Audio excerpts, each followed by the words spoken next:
आकाशवाणी भोपाल से प्रस्तुत हैं प्रादेशिक समाचार।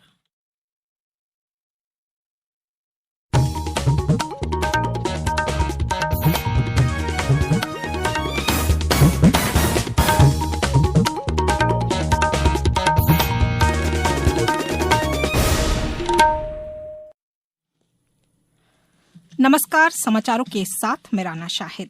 पहले इस बुलेटिन के मुख्य समाचार। पूर्व प्रधानमंत्री चौधरी चरण सिंह और पीवी नरसिम्हा राव तथा हरित क्रांति के जनक एमएस स्वामीनाथन को मिलेगा भारत रत्न।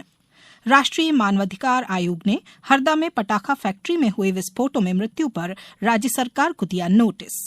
जल जीवन मिशन की सफलता के लिए प्रदेश में चलेगा जल हट अभियान और उत्तरी हवाओं ने बढ़ाई ठिठुरन, 2-3 दिन और बनी रहेगी ठंड। अब समाचार विस्तार से। सरकार ने पूर्व प्रधानमंत्री पीवी नरसिम्हा राव, किसान नेता और पूर्व प्रधानमंत्री चौधरी चरण सिंह तथा हरित क्रांति के जनक एमएस स्वामीनाथन को देश का सर्वोच्च नागरिक सम्मान भारत रत्न देने की घोषणा की है। प्रधानमंत्री नरेंद्र मोदी ने सोशल मीडिया पोस्ट पर यह जानकारी दी। प्रधानमंत्री ने कहा कि विशिष्ट विद्वान और राजनेता नरसिम्हा राव ने अपने उत्कृष्ट कार्यों से देश की सेवा की। श्री राव ने भारत को आर्थिक रूप से उन्नत बनाने और देश की समृद्धि तथा आर्थिक वृद्धि की ठोस बुनियाद रखने में महत्वपूर्ण भूमिका निभाई। वहीं चौधरी चरण सिंह ने किसानों के अधिकार और कल्याण के लिए पूरा जीवन समर्पित कर दिया था। श्री मोदी ने कहा कि डॉक्टर एमएस स्वामीनाथन ने कृषि और किसानों के कल्याण में उल्लेखनीय योगदान किया। राष्ट्रीय मानवाधिकार आयोग एनएचआरसी ने हरदा जिले में पटाखा फैक्ट्री में हुए विस्फोटों में कई लोगों की मौत पर मध्यप्रदेश सरकार को नोटिस जारी किया है। आयोग ने इसे मानवाधिकारों का उल्लंघन माना है और मुख्य सचिव और पुलिस महानिदेशक से 4 सप्ताह के भीतर मामले पर विस्तृत रिपोर्ट मांगी है। आयोग ने लापरवाह अधिकारियों के खिलाफ कार्रवाई करने और घटनाओं की पुनरावृत्ति रोकने के लिए कदम उठाने को कहा। 7 फरवरी को हरदा जिले में पटाखा फैक्ट्री में हुए धमाकों में 11 लोगों की मौत हो गई थी और करीब 200 लोग घायल हुए थे। राज्य विधानसभा में आज सरकार की ओर से प्रस्तुत किए गए 28,650 करोड़ 15,13,000 रुपए के बजट को आरोप प्रत्यारोपों के बीच पारित कर दिया गया। उप मुख्यमंत्री जगदीश देवड़ा द्वारा प्रस्तुत किए गए वर्ष 2023-24 के द्वितीय अनुपूरक बजट को लंबी चर्चा के बाद सदन ने स्वीकृति दी। अनुपूरक बजट पारित होने के बाद राज्यपाल के अभिभाषण पर कल से जारी चर्चा आज पुनः प्रारंभ की गई। निर्वाचन आयोग ने कहा है कि आगामी आम चुनाव से पहले देश भर में लगभग 97 करोड़ मतदाता पंजीकृत हो चुके हैं। आयोग ने इसे दुनिया का सबसे बड़ा मतदाता पंजीकरण बताया। आयोग ने कहा कि वर्ष 2019 से पंजीकृत मतदाताओं में 6% की वृद्धि हुई। इनमें अधिकतर महिलाएं, युवा और दिव्यांग श्रेणी के हैं। अब समाचारों में वक्त है एक ब्रेक का। ये समाचार आप आकाशवाणी भोपाल से सुन रहे हैं। हमारे समाचारों को अब आप कभी भी और कहीं भी अपनी सुविधा के अनुसार सुन सकते हैं। ये समाचार बुलेटिन यूट्यूब, ट्विटर और फेसबुक पर AIR न्यूज भोपाल पेज पर सुने जा सकते हैं। इसके अलावा आप हमारी वेबसाइट newsonair.com पर या AIR न्यूज ऐप पर भी समाचार सुन सकते हैं। ब्रेक के बाद समाचारों में एक बार फिर आपका स्वागत है। हर घर जल पहुंचाने के लिए शुरू किए गए जल जीवन मिशन की सफलता के लिए प्रदेश में जल हट अभियान जन आंदोलन के रूप में चलाया जाएगा।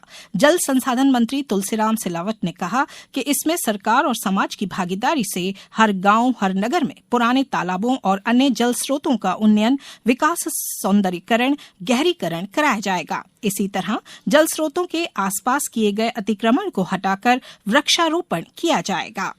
जल संसाधन मंत्री ने इस संबंध में विभागीय प्रस्ताव पंचायत एवं ग्रामीण विकास मंत्री प्रहलाद सिंह पटेल को उनके निवास पहुंचकर प्रदान किया। श्री पटेल ने आश्वस्त किया कि प्रदेश की हर ग्राम पंचायत में जल स्रोतों के संरक्षण और संवर्धन को जन आंदोलन का रूप दिया जाएगा। नगर निगम भोपाल की परिषद की बैठक कल 11 बजे आईएसबीटी स्थित निगम सभागृह में बुलाई गई है। बैठक में महापौर श्रीमती मालती राय द्वारा वर्ष 2024-25 का अंतरिम बजट परिषद प्रस्तुत किया जाएगा। इसके अलावा कार्यसूची में सम्मिलित अन्य विषयों पर भी चर्चा की जाएगी। भिंड में जिला पुरातत्व पर्यटन और संस्कृति परिषद और जिला प्रशासन के सहयोग से 11 फरवरी से अटेर विकासखंड में 2 दिवसीय अटेर महोत्सव का आयोजन किया जा रहा है। इस समारोह के अंतर्गत सुगम संगीत, लीला नाट्य, नृत्य नाटिका सहित विभिन्न सांस्कृतिक प्रस्तुतियों का आयोजन किया जाएगा। अटेर महोत्सव के दौरान चंबल नदी के किनारे रेत पर कुश्ती, कबड्डी, वॉलीबॉल, दौड़ सहित अन्य खेल प्रतियोगिताएं आयोजित होंगी। उत्तरी हवाओं ने प्रदेश में ठिठुरन बढ़ा दी है। इससे भोपाल, इंदौर, ग्वालियर, जबलपुर, उज्जैन समेत प्रदेश के कई शहरों में दिन रात का तापमान 2 से 3 डिग्री तक कम हो गया है। मौसम विभाग के अनुसार अगले 2 दिन ऐसा ही मौसम रहने का अनुमान है। वरिष्ठ मौसम वैज्ञानिक डॉक्टर वेद प्रकाश सिंह ने बताया कि 11 से 14 फरवरी के बीच प्रदेश के जबलपुर, ग्वालियर, नर्मदापुरम, शहडोल, सागर और रीवा संभाग में गरज चमक के साथ हल्की बारिश हो सकती है। भोपाल में न्यूनतम तापमान 9 डिग्री रिकॉर्ड किया गया। अब कुछ समाचार संक्षेप में। मंदसौर में विकसित भारत संकल्प यात्रा के द्वितीय चरण अंतर्गत आज जिले के नगरीय निकाय क्षेत्र में शिविर का आयोजन हुआ।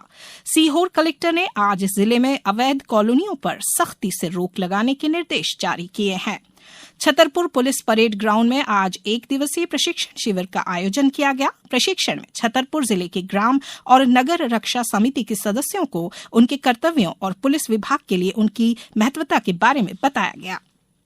झाबुआ में ग्रामीण व शहरी शिक्षित युवाओं को सुरक्षा सैनिक के पद पर भर्ती कैंप का आयोजन थाना रायपुरिया में किया गया, जिसमें 40 युवाओं ने भाग लिया।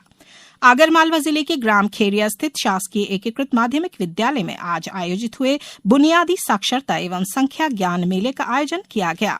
देवास जिले में जल जीवन मिशन कार्यक्रम के सफल और सुचारू संचालन के लिए ग्राम जल एवं स्वच्छता समिति के सदस्यों के क्षमता संवर्धन के लिए 3 दिवसीय आवासीय प्रशिक्षण कार्यशाला का आयोजन हुआ।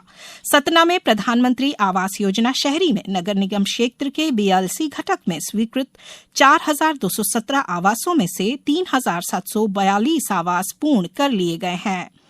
और जबलपुर में बरेला पुलिस ने अवैध रूप से ले जा रहे करीब 1100 गैस सिलेंडरों से भरा कंटेनर जब्त कर लिया है। अंत में इस बुलेटिन के मुख्य समाचार एक बार फिर। पूर्व प्रधानमंत्री चौधरी चरण सिंह और PV नरसिम्हा राव तथा हरित क्रांति के जनक MS स्वामीनाथन को मिलेगा भारत रत्न। राष्ट्रीय मानवाधिकार आयोग ने हरदा में पटाखा फैक्ट्री में हुए विस्फोटों में मृत्यु पर राज्य सरकार को दिया नोटिस। जल जीवन मिशन की सफलता के लिए प्रदेश में चलेगा जल हट अभियान। और उत्तरी हवाओं ने बढ़ाई ठिठुरन, 2-3 दिन और बनी रहेगी ठंड। इस बुलेटिन में बस इतना ही। दीजिए इजाजत। नमस्कार।